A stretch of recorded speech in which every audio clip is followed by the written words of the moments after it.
വൈദ്യുതിയോ മറ്റു ഇന്ധനങ്ങളോ ആവശ്യമില്ലാതെ താഴ്ന്ന പ്രതലത്തിൽ കൂടി ഒഴുകിപ്പോകുന്ന വെള്ളത്തെ ഉയർന്ന പ്രതലത്തിലേക്ക് എത്തിക്കുവാൻ കഴിയുന്ന വളരെ ലളിതമായ പ്രവർത്തന ഘടനയുള്ള ഒരു ഉപകരണമാണ് ഹൈഡ്രോളിക് റാം പമ്പ്.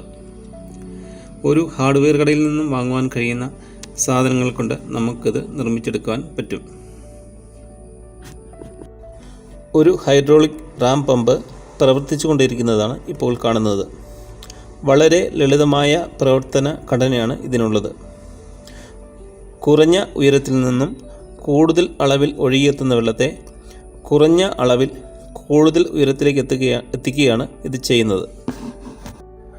ഒരു ഹൈഡ്രോളിക് റാം പമ്പിൻ്റെ ഭാഗങ്ങളാണ് ഇപ്പോൾ കാണുന്നത്.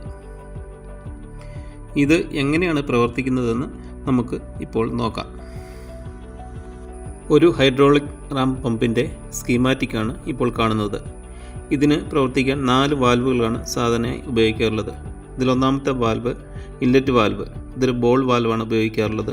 ഇത് പ്രവർത്തിക്കാനുള്ള വെള്ളം അകത്തേക്ക് കടത്തിവിടുന്ന വാൽവാണ്.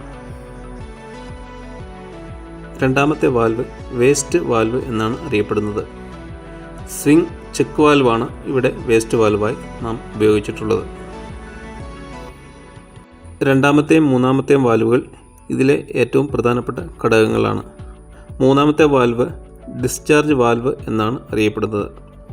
ഇത് സ്പ്രിംഗ് ചെക്ക് വാൽവാണ് ഡിസ്ചാർജ് വാൽവായിട്ട് ഉപയോഗിക്കുന്നത്.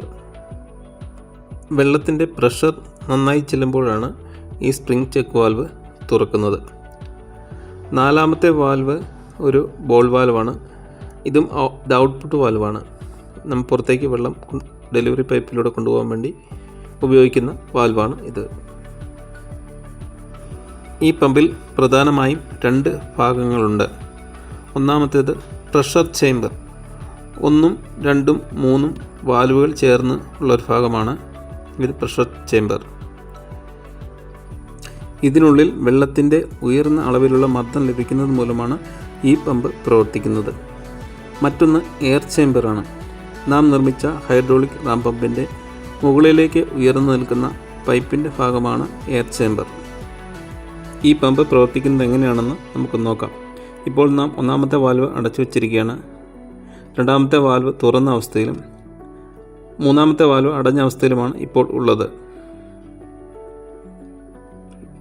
ഒന്നാമത്തെ വാൽവ് തുറന്ന് വെള്ളം അകത്തേക്ക് വിടുമ്പോൾ അത് രണ്ടാമത്തെ വാൽവിലൂടെ പുറത്തേക്ക് അതിശക്തിയായി പോകുന്നു. ഇപ്പോൾ പെട്ടെന്ന് രണ്ടാമത്തെ വാൽവ് അടയുന്നത് മൂലം അതിനുള്ളിൽ ഉയർന്ന അളവിലുള്ള ഒരു മർദ്ദം ഉണ്ടാകുന്നു. ഈ മർദ്ദം മൂന്നാമത്തെ സ്പ്രിംഗ് വാൽവ് തുറക്കുവാൻ ആവശ്യമായ പ്രഷർ കൊടുക്കുന്നു. അതുകൊണ്ട് മൂന്നാമത്തെ വാൽവ് തുറന്ന് വെള്ളം എയർ ചേംബറിലേക്ക് പ്രവഹിക്കുന്നു.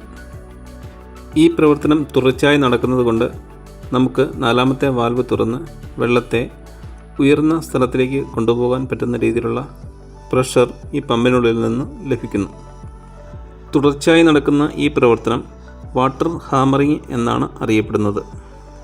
വളരെ ലളിതമായ പ്രവർത്തനമാണ് എങ്കിലും വളരെ ഉപകാരപ്രദമായ രീതിയിൽ ഇത് നമുക്ക് ഉപയോഗിക്കാൻ പറ്റുന്നതാണ്.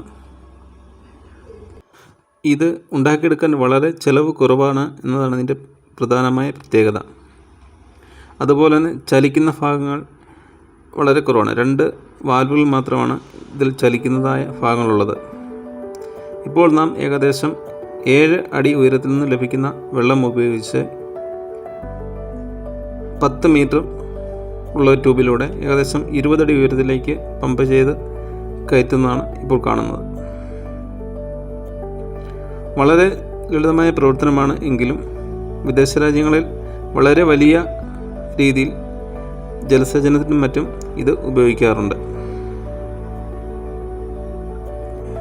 ഇൻലെറ്റ് വാൽവിലൂടെ ഒഴുകിയെത്തുന്ന വെള്ളത്തിൻ്റെ വളരെ കുറഞ്ഞ ഒരു ഭാഗം മാത്രമേ ഈ പമ്പിലൂടെ പമ്പ് ചെയ്ത് നമുക്ക് ഉപയോഗിക്കാൻ പറ്റൂ എന്നുള്ളതാണ് ഇതിൻ്റെ ഒരു കുറവായിട്ടുള്ളത്.